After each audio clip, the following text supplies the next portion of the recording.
Hello, let's make A yummy vegetable stew. ഒരു non സ്റ്റിക്കിൻ്റെ tap എടുക്കുക. അതിലേക്ക് ആവശ്യത്തിന് ഓയിൽ, കറുകപ്പട്ട, ഏലക്ക, കുരുമുളക്, സവാള, വെളുത്തുള്ളി, ഇഞ്ചി, പച്ചമുളക്, കറിവേപ്പില എല്ലാം കൂടി ഇട്ട് നന്നായി ഒന്ന് വഴറ്റാൻ വയ്ക്കാം. ഈ സമയത്ത് കുക്കറിൽ ഉരുളക്കിഴങ്ങ്, ക്യാരറ്റ് ഉപ്പിട്ട് വേവിക്കാൻ വയ്ക്കാം.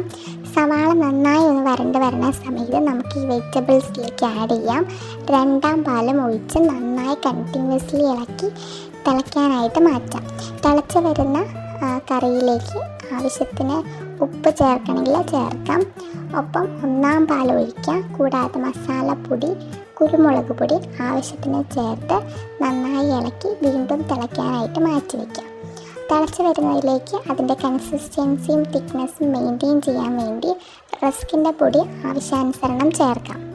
സോ നമ്മുടെ first section of vegetable stew complete ആയിട്ടുണ്ട്. ഇനി കുറച്ച് അറ്റകുറ്റപ്പണികൾ മാത്രമേ ബാക്കിയുള്ളൂ. അതിനായിട്ട് നോൺ സ്റ്റിക്ക് തവ എടുക്കുക. ആവശ്യത്തിന് നെയ്യ് ഒഴിക്കുക. മുന്തിരി, കശുവണ്ടി പരിപ്പ് ചേർത്ത് 2-3 ബ്രൗണിഷ് കളറാകുമ്പോൾ നമ്മുടെ മാറ്റി വെച്ച വെജിറ്റബിൾ സ്റ്റൂവിൻ്റെ മുകളിലേക്ക് ഒന്ന് ആഡ് ചെയ്ത് കൊടുത്താൽ മതി.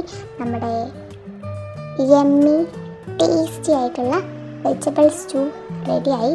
ഭയങ്കര ഈസിയാണ് ഉണ്ടാക്കാനായിട്ട്. സോ എല്ലാവരും ട്രൈ ചെയ്യണം. And thank you for watching. Please support our YouTube channel.